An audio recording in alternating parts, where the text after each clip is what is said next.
साधना करते समय मन कहीं और चला जाता है, बार बार टिकता नहीं है।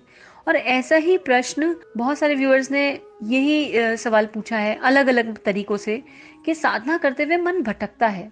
तो इसको ना डीप में समझते हैं। पहले ये समझते हैं कि मन क्या है, क्यों भटक रहा है ये मन, ऐसा क्यों हो रहा है कि हम चाह रहे हैं कि तू ये काम कर ले लेकिन वो कर नहीं रहा, वो उसके अगेंस्ट, उसके विपरीत जा रहा है। आप कभी ऑब्जर्व करना, छोटा बच्चा जब कुछ काम करता है, और स्पेशली आजकल तो गैजेट्स का इतना ज्यादा हो गया कि मान लो बच्चा टीवी देख रहा है, और आप खुद को भी देखना, जब आप अपना कोई बहुत फेवरेट काम कर रहे हो तो जैसे टीवी देखना या what ever your favourite thing is, आपको आसपास से 10-15 लोग भी आवाज लगाए ना, बार बार भी आवाज लगाए, तो आपका ध्यान जाता ही नहीं उस और, आपको सुना ही नहीं आता उन्होंने क्या बोला। होता है कई बार बच्चे टीवी में बैठे होते हैं और आप आवाज लगाते रहते हो, बेटा सुनो बेटा सुनो, लेकिन आपका बच्चा टीवी में लॉस्ट है, उसको आपकी आवाज ही नहीं आ रही, मन सहजता से वहां लग रहा है। ऐसे ही अपने आप को ऑब्जर्व कीजिए कि मन लग जाता है, लेकिन अब प्रश्न ये है कि मंत्र जप में क्यों नहीं लग रहा है। तो पहले हम आत्मा का मूल स्वभाव समझते हैं।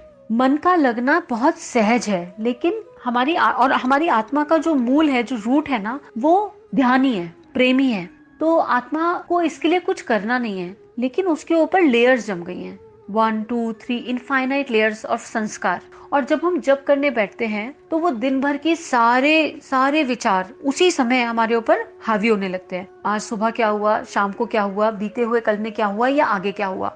लेकिन एक चीज कॉमन होती है, जब करते समय या तो आप भविष्य में चले जाते हो या अपने पास्ट में चले जाते हो, या तो भविष्य या पास्ट, कोई ना कोई इस तरह का विचार आपके मन में आता है। तो इन विचारों को साक्षी दृष्टा बनके केवल देखने की जरूरत है। आप देखिए क्या विचार आ रहा है, जैसे ही विचार आया उसे गुरु चरणों में, अपने इष्ट के चरणों में समर्पित कर दीजिए और वापस जप शुरू कर दीजिए। फिर विचार आया, फिर उसको भगवान के चरणों में रख दीजिए। उन विचारों के ऊपर चिंतन नहीं कीजिए, चिंतन केवल मंत्र पे, मंत्र के अर्थ पे। और अपने मन को मित्र बनाइए, अपने मंत्र को बार बार बताइए, मन तुम मेरे मित्र हो। और मित्र का क्या काम होता है, सपोर्ट करना, और आपका मन धीरे धीरे आपका मित्र बनने लगेगा। दूसरा, ये इतना बड़ा ब्रह्मांड है और मन के पास तो भागने के लिए बहुत सारी चीजें हैं, it is so vast universe. तो मन को ना एक जगह बांध सकते हैं हम। जैसे फॉर एग्जाम्पल, आपका कोई इष्ट मंदिर होगा, आपकी कोई फेवरेट अच्छी घूमने की स्पिरिचुअल जगह होगी। जैसे हम लोग शांति कुंज के लिए बोलते हैं कि शांति कुंज में मन लगता है, शांति कुंज बहुत अच्छा लगता है। ऐसे किसी को एस्कॉन टेम्पल अच्छा लगता होगा, किसी को कोई पर्टिकुलर टेम्पल अच्छा लगता होगा। अलग अलग स्थल होते हैं जहाँ से हमारी चेतना जुड़ी होती है। तो जब आप जप के लिए बैठे उस समय आप आंखें बंद कीजिए, अपने प्रभु को, अपने इष्ट को, अपने आराध्य देव को स्मरण कीजिए और अपने मन को बताइए कि अच्छा मन, तुझे भागना है, तुझे चंचल होना है, तो ये जो तेरी टाइमलाइन है, ये तेरी सीमा रेखा है। तो इस मंदिर के एंट्री गेट से एग्जिट गेट तक कहीं भी भाग सकता है, इसी में घूमता रहना, विचरण करता रहना, और जहां भी तो जाएगा तुझे केवल इष्ट ही दिखेंगे, तू जाके देख ले। आप अपने मन को समझाइए बार बार। और दूसरा, जब आप जप लगातार करते रहेंगे, ये जो मंत्र जप है ना, ये एक तरह का साबुन है। जब शरीर पे मैल जम जाता है तो हम क्या करते हैं, साबुन घिसते हैं और वो धीरे धीरे मैल हटने लगता है। जब भीतर मैल जम जाता है तो क्या होता है, हम पंचकोश के अलग अलग टेक्निक्स अपनाते हैं, धोती, बस्ती और क्लीनिंग, एनिमा, अंदर की क्लीनिंग करते हैं। तो ऐसे ही जो हमारा सूक्ष्म शरीर, स्थूल शरीर, कारण शरीर बताया गुरुदेव ने, भगवान ने, तो हमारी आत्मा पे अलग, आत्मा प्योर है, उसके ऊपर संस्कार जम गए हैं, अलग अलग संस्कार। किसी के ऊपर गुस्से का होगा,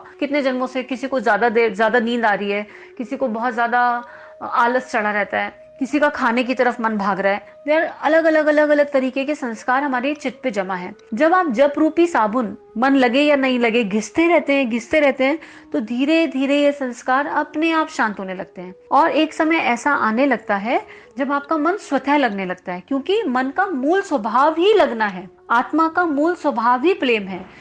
जप करने की चीज नहीं है, होने की चीज है। एक समय आएगा जब अंदर से जप होने लगेगा, लेकिन उसके लिए अभ्यास लगेगा। कितना अभ्यास, कंटिन्यू, लगातार करते रहिए। एक फिक्स टाइम पे अगर कर सकें, फिक्स आसन पे कर सकें तो और बढ़िया। लेकिन छोड़िए मत ये सोच के कि मन नहीं लग रहा हम छोड़ दें। अब आप एक समझ लो, मन को एक छोटा बच्चा मान लो, एक नन्हा सा छोटा सा बच्चा है। क्या आपका बच्चा, जब आप उसे ट्रेन करते हो, आप उसे पॉटी ट्रेनिंग देते हो और वो नहीं सीखता तो आप क्या छोड़ देते हो उसको? नहीं छोड़ते हो ना। जब तक वो सीख नहीं जाए आप अपने एफर्ट्स और पूरे प्रेम से अपने एफर्ट्स डालते हो। आप परेशान भी नहीं होते हो, गुस्सा भी नहीं होते हो, पूरे दिल से। एक माँ क्या करती है, यही करती है ना, पूरे दिल से अपने एफर्ट्स डालती रहती है, लेकिन उसको ट्रेन करेगी। जब आप बच्चे को पढ़ना लिखना सिखाते हो तो पहले स्टैंडिंग लाइन, फिर स्लीपिंग लाइन, फिर आड़ी लाइन, फिर टेढ़ी लाइन, कितनी सारी लाइंस, और उसके बाद वो लाइंस पे भी नहीं लिखता है, ऊपर नीचे पता नहीं कहाँ कहाँ, कितना ज्यादा मैसअप बच्चे करते हैं। लेकिन क्या हम छोड़ देते हैं? बिल्कुल नहीं छोड़ते ना हम, फिर भी पेशेंस के साथ।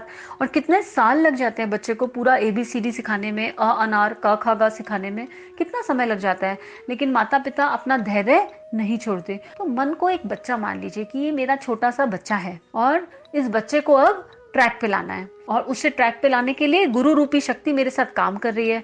तो बस मुझे केवल अभ्यास से इतना करना है कि पेशेंस नहीं खोना है और रोज जप करना है, और अपने लिए एक निर्धारित समय बांध लेना है, अपने लिए एक निर्धारित जप स्थान फिक्स कर लेना है, और अपना एरिया भी कि मेरा मन यहाँ से यहाँ भागेगा। और अगर इसको धीरे धीरे धीरे धीरे छोटा करिए, अगर आपका एरिया बड़ा है, मान लीजिए आपने बड़ा वाला इस्कॉन टेम्पल छोटा है सोचा है, तो थोड़े दिनों के बाद 15 दिन के बाद अपने एरिया को लिमिटेड कीजिए। अच्छा आज तुम इसके 10 कमरों में गए थे, आज 5 ही कमरों में जाना, फिर 5 कमरों से 1 2 कमरे, 2 से 1, और धीरे धीरे अपनी इष्ट की मूर्ति पे इस मन को केंद्रित करिए। आंखें खोल के पूरे भाव से, पूरे दिल से उस मूर्ति की तरफ देखिए, देखते रहिए और जप करते रहिए। फिर आंखें बंद करिए, उसी मूर्ति का, उसी फोटो का, उसी विग्रह का जिससे आपका दिल जुड़ रहा है, उसे अपने हृदय में स्मरण कीजिए और फिर जप करते रहिए। जैसे ही लगे कि वो स्मरण, वो विग्रह आपकी आंखों से ओझल हो रहा है, फिर से आंखें खोलिए और फिर से देखिए। और ऐसे करते करते धीरे धीरे आपको प्रेम हो जाएगा जाप से, जिस मंत्र का आप जप कर रहे हो उससे प्रेम हो जाएगा। और जब प्रेम हो जाता है ना, तो कोई चीज छूटती नहीं। अभी कोई प्रेमी अपनी प्रेमिका को कभी छोड़ सकता है क्या? बिल्कुल नहीं छोड़ सकता। और जब आपका प्रेम अपने इष्ट से इस हद तक हो जाएगा, तो वो जब अंदर से निकलेगा, आपको करना नहीं पड़ेगा, जब होने लगेगा। तो सभी के लिए मंगल कामना, सभी के लिए शुभकामना, सभी का अभ्यास गुरु इच्छा से, गुरु तत्व की कृपा में बहुत अच्छे से चले। हमारे YouTube चैनल को सब्सक्राइब करें और बेल आइकन को दबाकर ऑल पर क्लिक करें ताकि आने वाले सभी वीडियोस की नोटिफिकेशन आपको मिलती रहे।